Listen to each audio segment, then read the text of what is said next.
Good afternoon. Live from New Delhi, you're watching DD India Live, India's voice to the world. I'm Shubhendu Ghosh. Coming up in the next 30 minutes.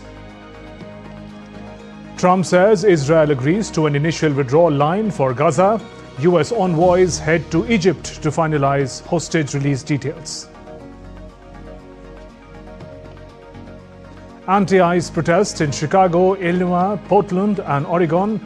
In Chicago, federal agents shoot woman after convoy rams officers, while in Portland, judge temporarily blocks use of National Guard. Syrian electors cast ballot in indirect vote for the first post-Assad parliament. Results expected later tonight. UK Prime Minister Keir Starmer to make first official visit to India coming week to meet Prime Minister Narendra Modi in Mumbai. India-UK comprehensive strategic partnership in focus. And in Women's Cricket World Cup, India looks to continue unbeaten run as they face Pakistan in a high-voltage clash in Colombo.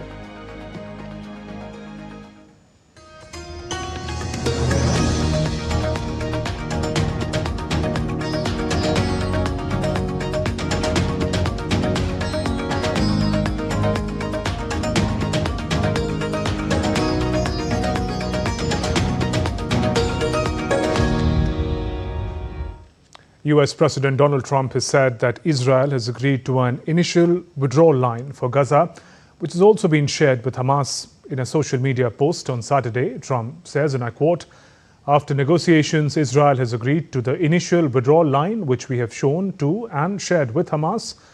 When Hamas confirms the ceasefire will be immediately effective, the hostages and prisoner exchange will begin. We will create the conditions for the next phase of withdrawal, which will bring us close to the end of this 3,000-year catastrophe. Thank you for your attention to this matter," he says. Earlier, Trump expressed appreciation that Israel has temporarily stopped the bombing in order to give the hostage release and peace deal a chance to be completed. He mentioned that Hamas must move quickly or else all bets will be off. He says he will not tolerate delay, which many think will happen, or any outcome where Gaza poses a threat again. Let's get this done fast, says the US president. However, the Enclave Civil Defense Agency said Israel carried out dozens of attacks on Gaza City overnight. Meanwhile, Trump's son-in-law and a senior envoy were heading to Egypt on Saturday to finalize the hostage release details. According to a White House official, Jared Kushner, and Trump's Middle East envoy, Steve Witkoff, are traveling to the region to address the finalization of details on the release of hostages and to discuss the deal pushed by US President. Egypt will also host delegations from Israel and Hamas on Monday. This is according to the country's foreign ministry.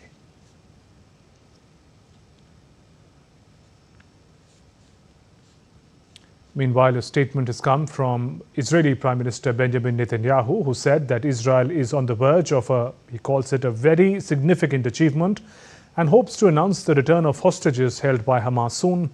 Although negotiations are not final yet, Netanyahu said in a video statement he was hopeful that he will announce the return of all the hostages, both the living and the fallen.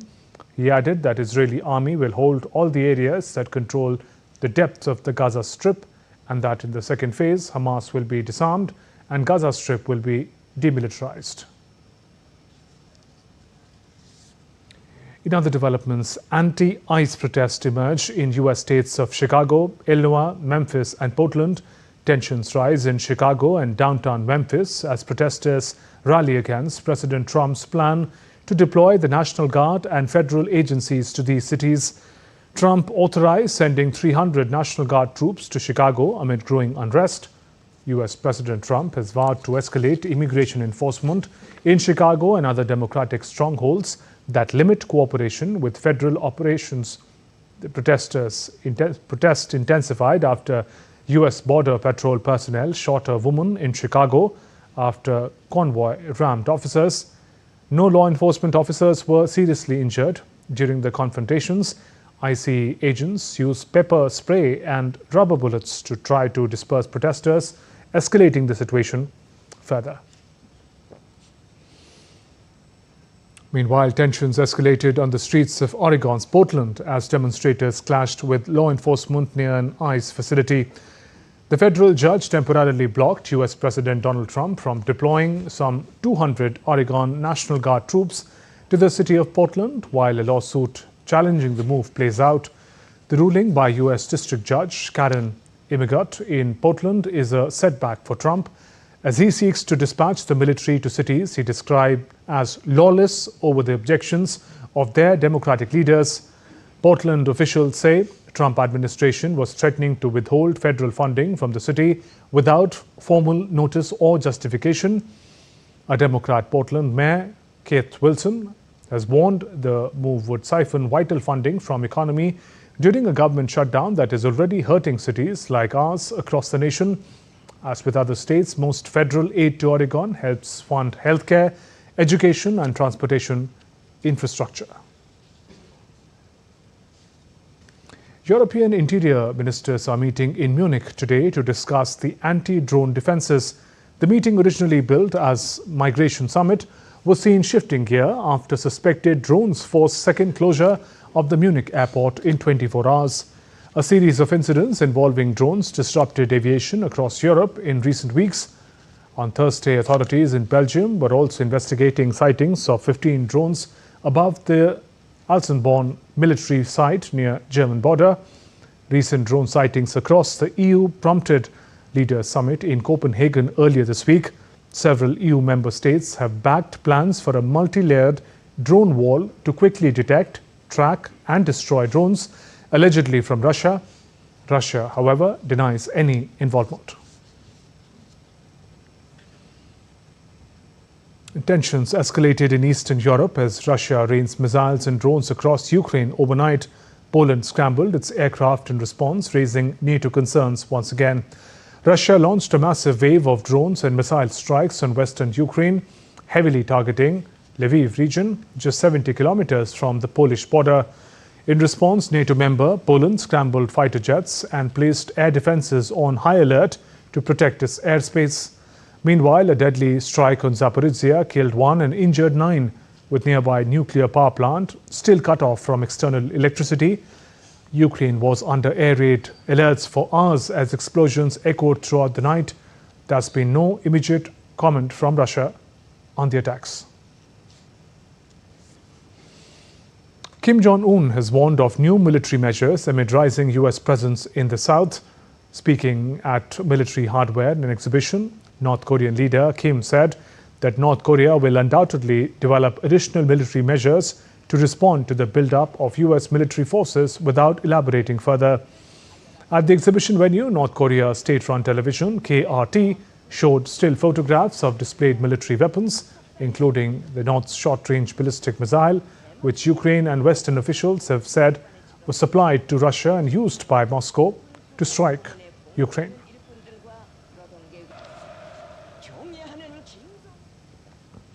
In other news, Syria is holding parliamentary elections on Sunday, marking the country's first attempt at establishing a new legislative body. This is since the fall of the Assad regime in December last year.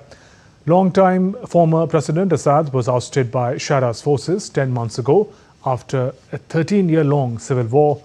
The polls are in line with the current President Ahmed al-Shara's promise to turn Syria into a democratic, pluralistic and inclusive country. The elections rely on electoral colleges and presidential appointments and would not be direct public voting. The new 210-member parliament will manage legislation, pass laws, support economic reforms during a 30-month transitional period until a permanent constitution is adopted, which may take up to 3 years.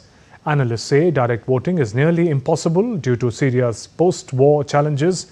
Elections on 19 seats have been indefinitely postponed, citing security and political reasons. In Czech Republic, billionaire Andres Babis has won the parliamentary election, although his populist ANO party fell short of an overall majority. ANO received just under 35% of votes, earning them 80 seats in the 200-seat lower house.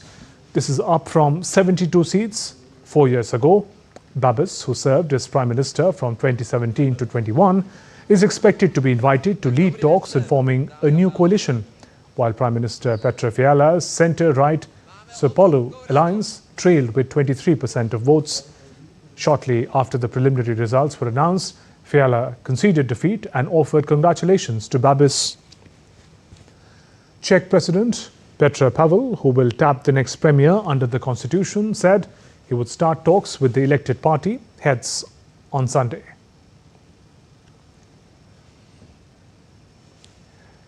In Georgia, the opposition staged a large demonstration on the day of municipal elections. Shortly before the polls closed on Saturday, protesters tried to storm the presidential palace in Tbilisi after opposition calls for a peaceful revolution against the ruling Georgian Dream Party. Riot police used pepper spray and water cannons to disperse them. The party claimed victory in all municipalities in an election boycotted by the main opposition groups. As per the Health Ministry, 21 security personnel, 6 protesters were injured during the clashes in central Tbilisi. Pro-Western opposition groups have been holding protests since October last year, alleging fraud in the parliamentary election won by the Georgian Dream. Meanwhile, the party denies these accusations.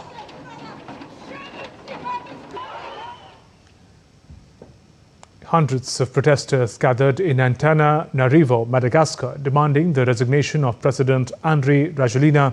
Demonstrators marched towards the police barricades in an attempt to reach the Democracy Square. Officers rejected calls for negotiation and dispersed the crowd with tear gas. Tensions escalate, culminating in police pursuit of protesters near the Bafalnana Maternity Hospital. Protesters led by an online movement known as Gen Z Mada have tapped into widespread frustration over poor governance, with demonstrators calling for the president to step down. At least 22 people have been killed, hundreds injured, according to the United Nations, are told that the government has denied as based on rumors or misinformation.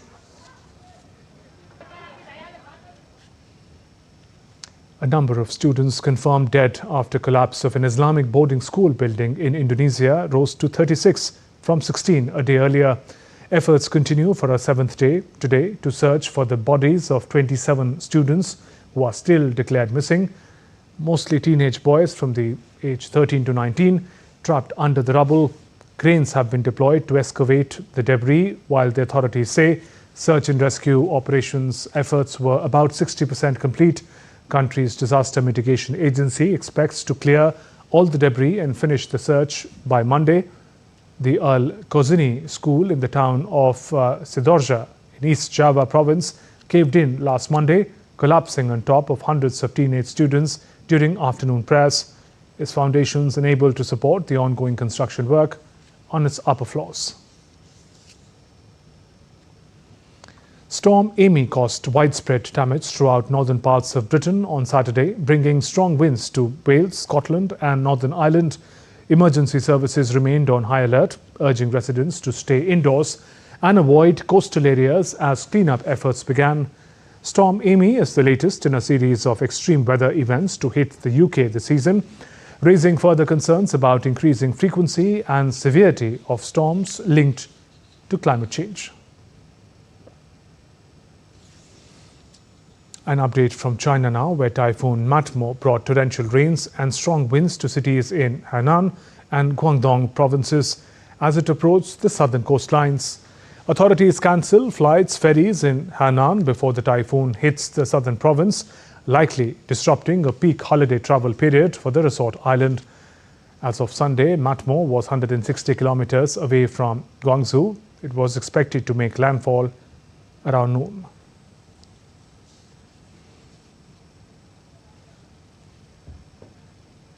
Still to come on this edition of DD India Live.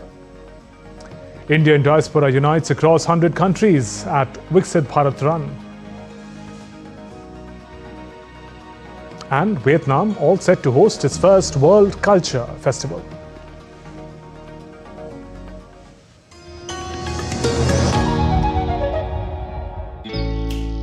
Jharkhand will mesmerize you with majestic nature, rich heritage and colorful culture. Hello. Johar. अरे it fits perfectly. Thank you. Full workout हो गया. Ready?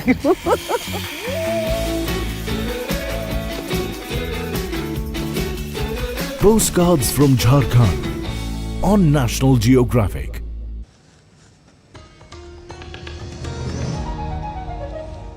Welcome back. You're watching DT India Live. I'm Shubhendu Ghosh. British Prime Minister Keir Starmer will make his first official visit to India on 8th and 9th October. India's Ministry of External Affairs said in a statement on Saturday that during the visit on October 9th in Mumbai, he will meet Prime Minister Modi. The two Prime Ministers will take stock of progress in diverse aspects of India-UK comprehensive strategic partnership that is in line with Vision 2035. It would be a focused and time-bound 10-year roadmap of programs and initiatives in key pillars of trade and investment, technology and innovation, defense and security, climate and energy, health education, people-to-people ties. The two leaders will engage with businesses and industry leaders on opportunities presented by India-UK Economic and Trade Agreement, that's CETA, as a central pillar of India-UK economic partnership. They will also exchange views on issues of regional and global importance. Prime Minister Modi and PM Starmer will also attend the 6th edition of the Global FinTech Fest in Mumbai and deliver keynote addresses. The leaders will engage with industry experts, policymakers and innovators. The visit will build on the momentum and substance generated during the visit of Prime Minister Modi to the UK in July earlier this year. It will provide a valuable opportunity to reaffirm the shared vision of India and the United Kingdom to build a forward-looking partnership. Continuing the journey towards Viksit Bharat Run has become a platform for diaspora engagement and youth mobilization.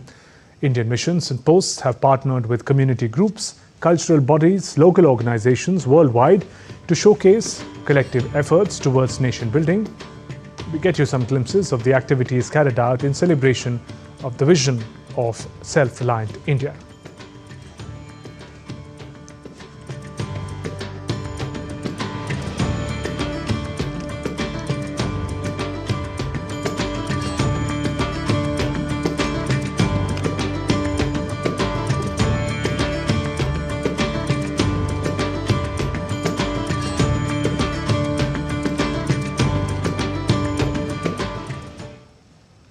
India and Australia are coming together for the 4th edition of the Austra Hind, a joint bilateral military exercise that is set to take place between 13th and 26th of October.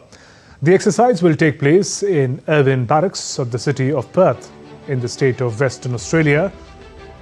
With over hundreds of troops from both sides, the exercise aims to further strengthen the operational capabilities of both the armies in undertaking joint company-level operations in urban and semi-urban terrain under the United Nations mandate.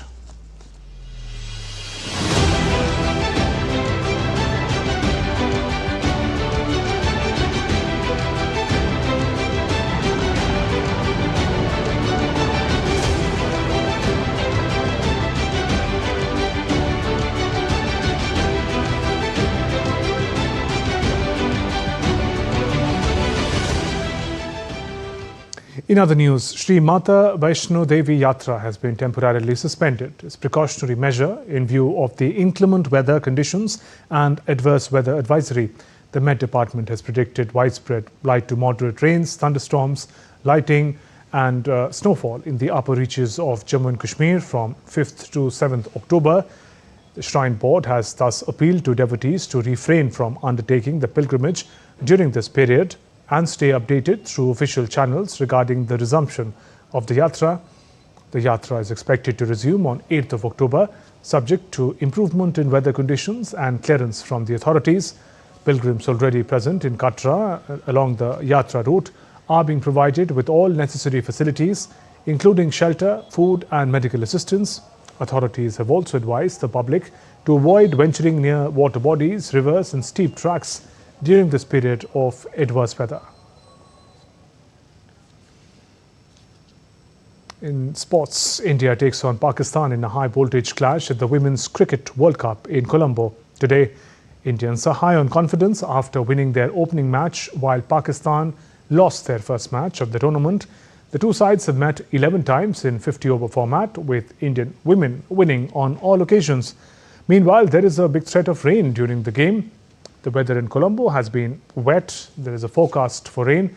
The match between Sri Lanka and Australia was washed out due to the same. Thus, fans are keeping their fingers crossed to keep the rain gods at bay.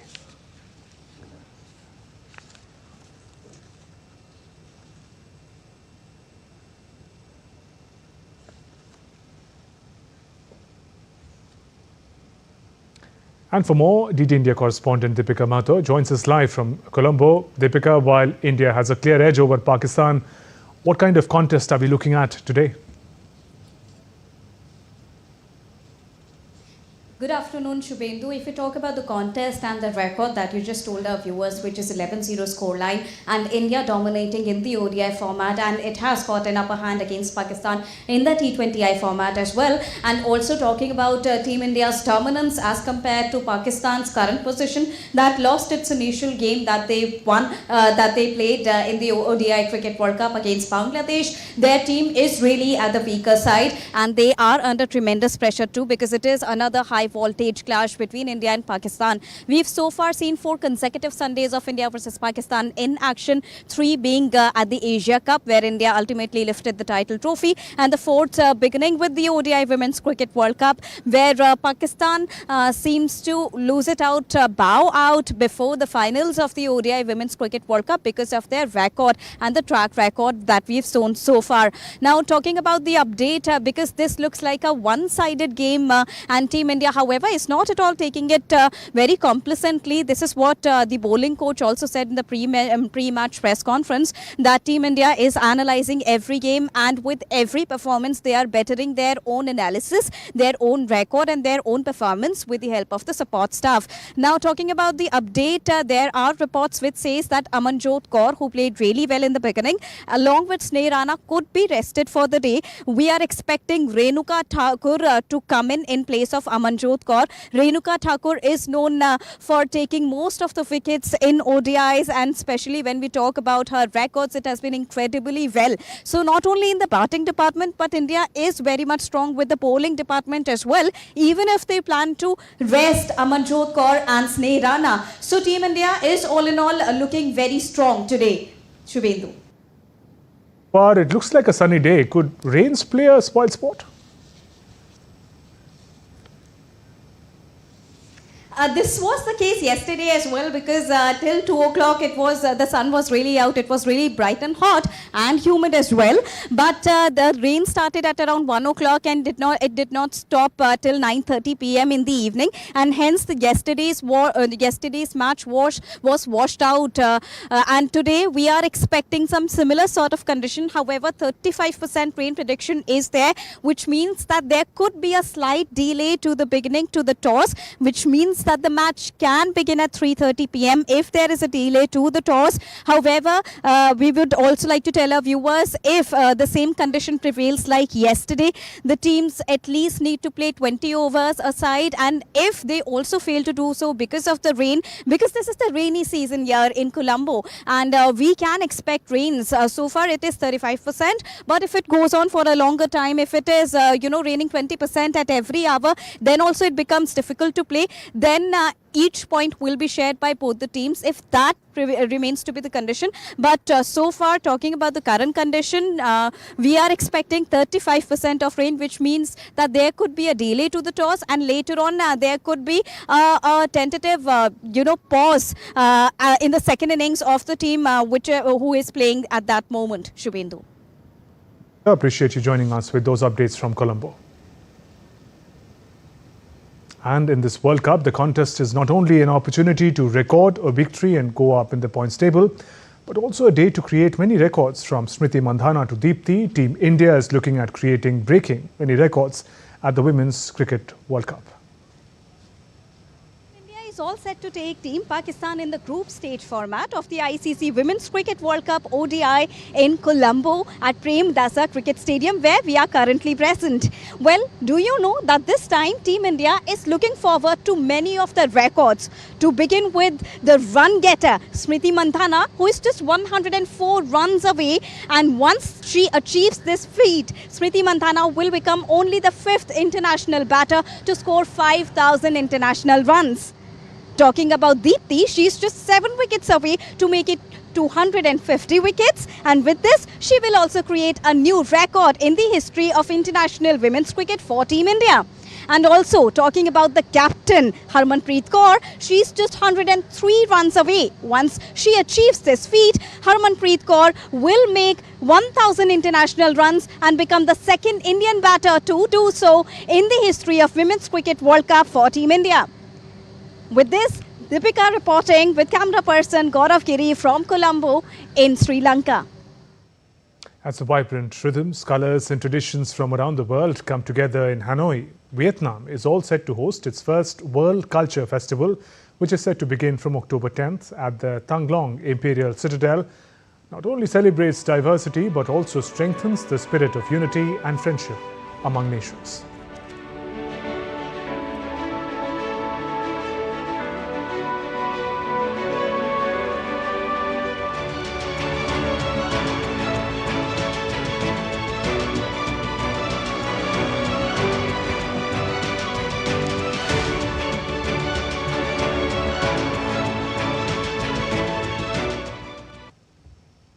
That's all for this edition of DD India Live. Let us know your thoughts on the news of the day. For those on the go, you can get all the latest news and updates from India and across the world on DD India mobile app. The app is available on both Android and iOS platforms. Scan this QR code and download now. We'll be back with more news as it breaks here on DD India. I'm Shubhendu Ghosh from all of us here in Delhi. Thanks for watching DD India Live. Namaskar.